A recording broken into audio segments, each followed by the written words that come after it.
Okay, boys and girls, so we've talked a little bit about the cultural differences in Virginia, back in Colonial Virginia, but let's talk about life in Colonial Virginia, kind of what made it unique and different from life today.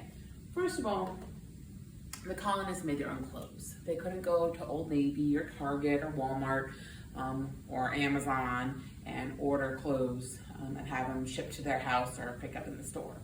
They made their clothes from things that they had around them. So cotton,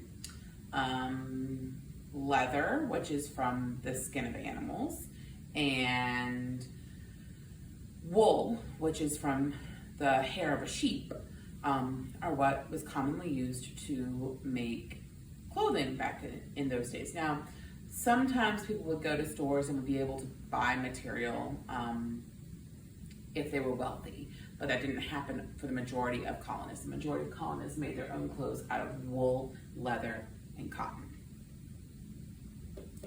Again, there were not a lot of stores. And the stores, as far as selling food items, they might have things like salt. They might have things like cornmeal. They might have things like chocolate every once in a while. But the vast majority of the food that the colonists ate was local produce. What does that mean? So that's things that they could find on the land.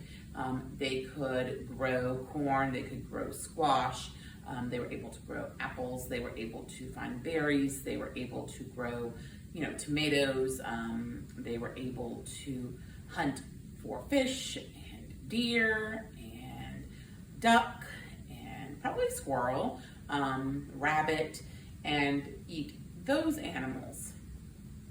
They did not have things like steak. They did not have things like, bread. They would make their own bread out of cornmeal. But again, milk, if they didn't have a cow on their farm, they didn't have fresh milk. They might have goat's milk. They only had what was available locally for them to eat. Local meaning here in Virginia. So we don't see things like cows just running around locally. They weren't like indigenous to the area. People brought them here. Most colonists lived in small one-room homes. So that means that their kitchen area, the bedroom area, all that was in one space. Kids would sleep on the floor or in a trundle bed that fit underneath the parents' bed. Or if they were really lucky and they had like a loft space that was built up in the ceiling area, they might have a mattress on the floor for kids up there.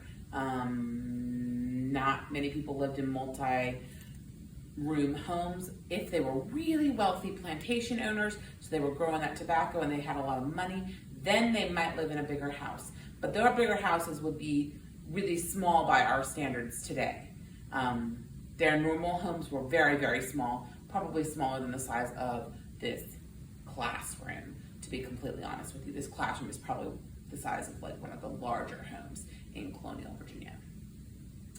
So the population was moving west. As more and more people came into Virginia, the area at the coast, the coastal plain in Piedmont, began to fill up. So people moved west through the mountains and into the Appalachian Plateau as more and more people got here and the population grew. And that's, again, why those Scots, Irish, and Germans settled up in the Shenandoah Valley along that migration route, because people were moving into the state and into the country as well, though we're concerned only about Virginia. So those are some things that you need to know about life in Colonial Virginia and how that is different from the life we live today.